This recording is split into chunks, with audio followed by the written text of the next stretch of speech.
നമസ്കാരം. വാർത്താമഴയിലേക്ക് വിശദമായി. മുൻ മുഖ്യമന്ത്രി VS അച്യുതാനന്ദന് മരണാനന്തര ബഹുമതിയായി കേന്ദ്ര സർക്കാർ നൽകിയ പത്മവിഭൂഷൺ പുരസ്കാരം കുടുംബം സ്വീകരിക്കില്ലെന്ന സൂചന.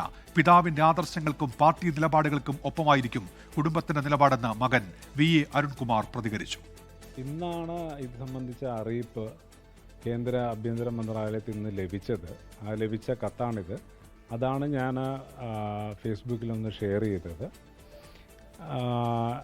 ഇത് സംബന്ധിച്ച് സ്വീകരിക്കണോ വേണ്ടയോ എന്നുള്ളത് ഫേസ്ബുക്കിലും ഞാൻ പറഞ്ഞിരിക്കുന്നത് പാർട്ടി തീരുമാനത്തിന് അനുസരിച്ചിട്ടായിരിക്കും കുടുംബം തീരുമാനമെടുക്കുന്നതെന്ന് തന്നെയാണ്.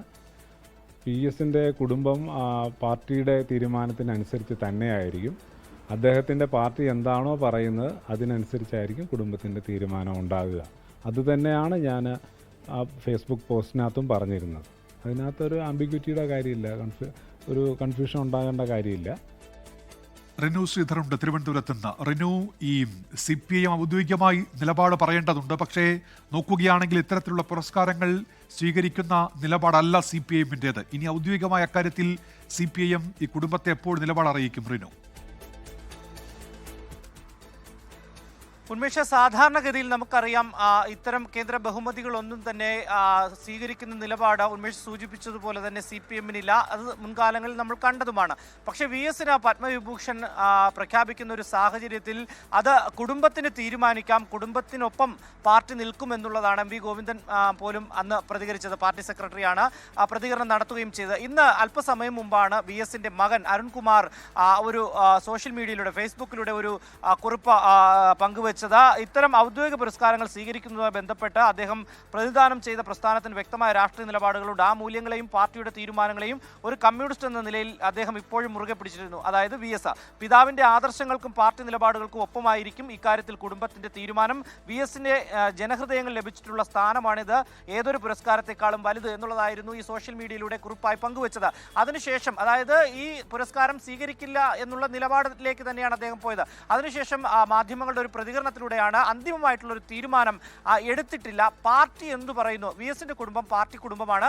അതുകൊണ്ട് തന്നെ പാർട്ടി എന്ത് നിലപാടെടുക്കുന്നു, പാർട്ടി എന്ത് തീരുമാനം എടുക്കാൻ പറയുന്നു, ആ തീരുമാനം അനുസരിച്ച് മുന്നോട്ട് പോകും എന്നുള്ള ഒരു കാര്യം VA അരുൺകുമാർ മാധ്യമങ്ങളോട് പ്രതികരിച്ചു. എന്തായാലും VS-ന് ലഭിച്ചിരിക്കുന്ന ഈ ബഹുമതി സ്വീകരിക്കേണ്ട സാഹചര്യമില്ല എന്നുള്ളൊരു നിലപാടിലേക്ക് തന്നെയാണ് ഇപ്പോൾ കുടുംബം പോകുന്നത്. അന്തിമമായി പാർട്ടി എന്ത് തീരുമാനം എടുക്കുമെന്നുള്ളതാണ് നോക്കിക്കാണുന്നത്. എന്തായാലും പാർട്ടി ഇത്തരമൊരു പത്മവിഭൂഷൺ അല്ലെങ്കിൽ ഈ ഒരു പുരസ്കാരം സ്വീകരിക്കണം എന്നുള്ളൊരു നിലപാടിലേക്ക് പോകില്ല എന്നുള്ളത് തന്നെയാണ് നമുക്ക് ലഭ്യമാകുന്ന വിവരം.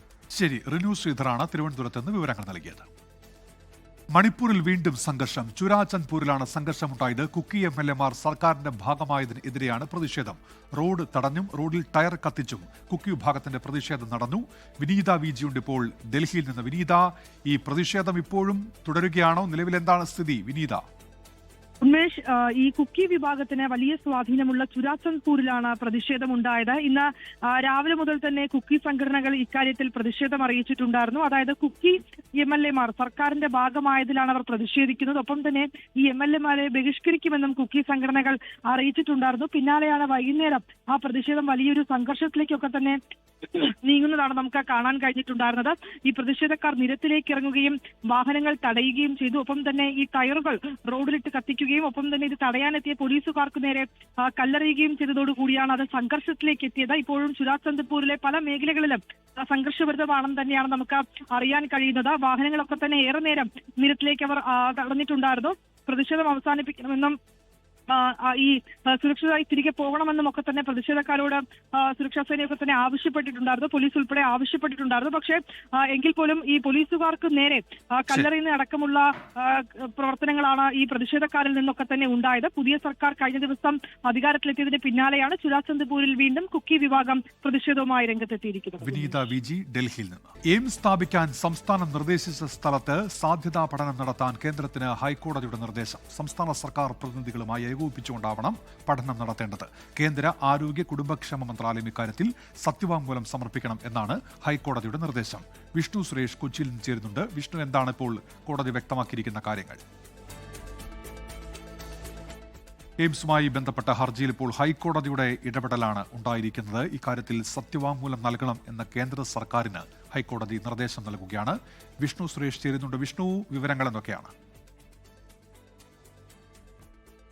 ഉന്മേഷ്, കാസർഗോഡ് എയിംസ് ജനകീയ കൂട്ടായ്മ നൽകിയ ഹർജിയിലാണ് ഇപ്പോൾ ഹൈക്കോടതി ഒരു ഇടക്കാല ഉത്തരവ് പുറത്തിറക്കിയിരിക്കുന്നത്. സംസ്ഥാന സർക്കാർ ശുപാർശ ചെയ്ത സ്ഥലം എയിംസ് മാനദണ്ഡങ്ങൾക്ക് വിധേയമാണോ എന്ന് കേന്ദ്ര സർക്കാരിനോട് പരിശോധിക്കാനാണ് ഹൈക്കോടതി നിർദ്ദേശം നൽകിയിട്ടുള്ളത്.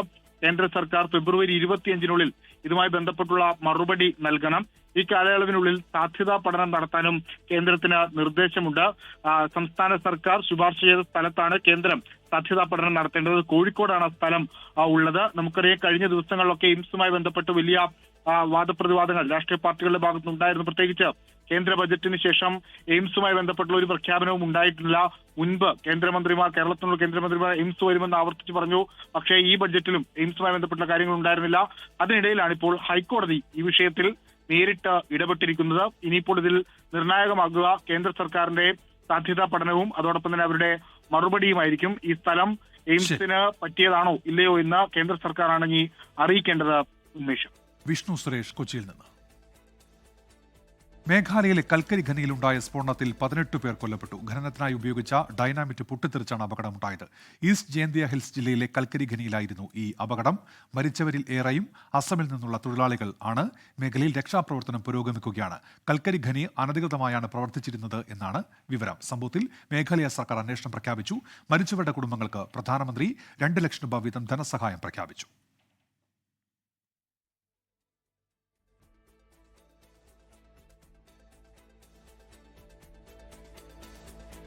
ഇന്ത്യ US വാണിജ്യ കരാറിൽ പാർലമെന്റിൽ ആദ്യമായി പ്രതികരിച്ച് പ്രധാനമന്ത്രി നരേന്ദ്രമോദി. കരാറിലൂടെ ഇന്ത്യ പുരോഗതിയിലേക്ക് കുതിക്കുന്നുവെന്നും യുവാക്കൾക്ക് വൻ അവസരങ്ങൾ തുറന്നെന്നും പ്രധാനമന്ത്രി അവകാശപ്പെട്ടു. രാജ്യസഭയിൽ പ്രതിഷേധവുമായി നടുത്തളത്തിൽ ഇറങ്ങിയ പ്രതിപക്ഷം പ്രധാനമന്ത്രിയുടെ പ്രസംഗത്തിനിടെ സഭ ബഹിഷ്കരിച്ചു. പ്രധാനമന്ത്രി ആക്രമിക്കാൻ നീക്കമുണ്ടായെന്ന് ലോക്സഭാ സ്പീക്കർ ഓം ബിർള ആരോപിച്ചു. സത്യത്തെ ഭയന്ന് പ്രധാനമന്ത്രി നുണകളിൽ അഭയം തേടുന്നു എന്നായിരുന്നു രാഹുൽ ഗാന്ധിയുടെ പ്രതികരണം. രാജ്യസഭയിലെ തന്റെ 97 മിനിറ്റ് നീണ്ട പ്രസംഗത്തിൽ അമേരിക്കയുമായും യൂറോപ്യൻ യൂണിയനുമായുള്ള കരാറുകളെ പ്രകീർത്തിച്ച പ്രധാനമന്ത്രി തന്റെ ഭരണ നേട്ടങ്ങളും എടുത്തു പറഞ്ഞു. अमेरिका के साथ अभी हुआ जो ट्रेड डील हो और पूरा विश्व खुल करके इस ट्रेड डील का तारीफ कर रहा है. अमेरिका के साथ ट्रेड डील होने के बाद विश्व को और भरोसा हो गया कि जो स्थिरता के एहसास हो रहा था अब गति का भी एहसास होने लगा है. विश्व के लिए शुभ संकेत. इसका सबसे बड़ा लाभ हमारे देश के नौजवानों को होगा. കോൺഗ്രസിനെ പ്രധാനമന്ത്രി കടന്നാക്രമിച്ചു. സ്നേഹത്തിന്റെ കട തുറക്കുന്നവർ മോദിയുടെ ശവക്കുഴി തോണ്ടുമെന്ന മുദ്രാവാക്യം മുഴക്കുന്നുവെന്ന വിമർശനം.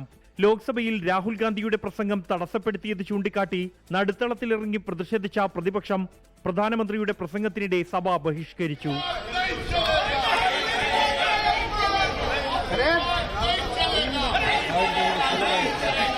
അതേസമയം ലോക്സഭയിൽ പ്രധാനമന്ത്രിയെ ആക്രമിക്കാൻ സാധ്യതയുണ്ടായിരുന്നെന്നും താൻ ആവശ്യപ്പെട്ടതനുസരിച്ചാണ് പ്രധാനമന്ത്രി സഭയിൽ വരാതിരുന്നത് എന്നും സ്പീക്കർ ഓം ബിർള ആരോപിച്ചു. कांग्रेस पार्टी के कई सदस्य माननीय प्रधानमंत्री जी के आसन पर पहुंचकर कोई भी अप्रत्याशित घटना कर सकते थे. अगर ये घटना हो जाती तो ये अत्यंत अप्रिय देश के लोकतांत्रिक परंपराओं को तार तार कर देता. इसको टालने के लिए मैंने माननीय प्रधानमंत्री से आग्रह किया कि उन्हें सदन में नहीं आना चाहिए. കടുത്ത പ്രതിപക്ഷ പ്രതിഷേധത്തിനിടെ രാഷ്ട്രപതിയുടെ നയപ്രഖ്യാപന പ്രസംഗത്തിനുള്ള നന്ദി പ്രമേയം ശബ്ദവോട്ടോടെ ലോക്സഭ പാസാക്കി. 24 ഡൽഹി. ശബരിമല സ്വർണ്ണക്കൊള്ളക്കേസിലെ മുഖ്യപ്രതി ഉണ്ണികൃഷ്ണൻ പോറ്റി ജയിൽ മോചിതനായി. കട്ടിളപ്പാളി കേസിലും കൊല്ലം വിജിലൻസ് കോടതി ജാമ്യം അനുവദിച്ചതിന് പിന്നാലെയാണ് പുറത്തിറങ്ങിയത്. കർശന ഉപാധികളോടെയാണ് ജാമ്യം. ദ്വാരപാലക കേസിന് പിന്നാലെ കട്ടിളപ്പാളി കേസിലും ജാമ്യം ലഭിച്ചതോടെയാണ് ഉണ്ണികൃഷ്ണൻ പോറ്റി ജയിലിൽ നിന്ന് പുറത്തിറങ്ങിയത്. ഇന്നലെ വാദം പൂർത്തിയായ കേസിൽ ഇന്ന് കൊല്ലം വിജിലൻസ് കോടതി ഉണ്ണികൃഷ്ണൻ പോറ്റിക്ക് ജാമ്യം അനുവദിച്ചു. പിന്നാലെ വൈകുന്നേരം 6:40 പുറത്തേക്ക്. അറസ്റ്റിലായി 90 ദിവസമായിട്ടും കുറ്റപത്രം നൽകാത്തതിനാൽ സ്വാഭാവിക ജാമ്യമാണ് ലഭിച്ചത്. കർശന ഉപാധികളോടെയാണ് ജാമ്യം. പത്തനംതിട്ട ജില്ലയിൽ പ്രവേശിക്കരുത്. ആഴ്ചയിൽ ചൊവ്വ വെള്ളി ദിവസങ്ങളിൽ അന്വേഷണ ഉദ്യോഗസ്ഥർക്ക് മുന്നിൽ ഹാജരാകണം. അന്വേഷണത്തെ ബാധിക്കുന്ന തരത്തിൽ ഒരു ഇടപെടലും നടത്തരുത്. സാക്ഷികളെ സ്വാധീനിക്കാനോ സംസ്ഥാനം വിട്ട് പുറത്തുപോകാനോ പാടില്ല. കൂടാതെ 2 ലക്ഷം രൂപ വീതമുള്ള 2 പേരുടെ ആൾജാമ്യവും നൽകണം. കേസിൽ ജാമ്യത്തിലിറങ്ങിയ 4ാമത്തെ പ്രതിയാണ് ഉണ്ണികൃഷ്ണൻ പോറ്റി. ശബരിമല മുൻ അഡ്മിനിസ്ട്രേറ്റിംഗ് ഓഫീസർ മുരാരി ബാബു, മുൻ എക്സിക്യൂട്ടീവ് ഓഫീസർ സുധീഷ് കുമാർ എന്നിവർക്കും സമാന സാഹചര്യത്തിൽ സ്വാഭാവിക ജാമ്യം ലഭിക്കുകയായിരുന്നു. എസ് ശ്രീകുമാറിന് തെളിവുകളുടെ അഭാവത്തിലും ജാമ്യം നൽകിയിരുന്നു. ഉണ്ണികൃഷ്ണൻ പോറ്റിയെ ചോദ്യം ചെയ്യുവാനുള്ള നീക്കത്തിലാണ് ഇഡി. അതേസമയം കേസിൽ തന്ത്രി കണ്ഠരര് രാജീവരുടെ റിമാൻഡ് കാലാവധി 14 ദിവസത്തേക്ക് കൊല്ലം വിജിലൻസ് കോടതി നീട്ടി. 24 കൊല്ലം. വാർത്താമഴ പൂർത്തിയാകുന്നു. നമസ്കാരം. ലോകത്തെവിടെയായാലും ഏത് സമയത്തും 24 വാർത്തകളും ഓഗ്മെന്റഡ് റിയാലിറ്റി പാക്കേജുകളും എക്സ്പ്ലെയിനറുകളും വിശദമായി കാണാൻ ഞങ്ങളുടെ യൂട്യൂബ് ചാനൽ നിങ്ങൾക്ക് സബ്സ്ക്രൈബ് ചെയ്യാം.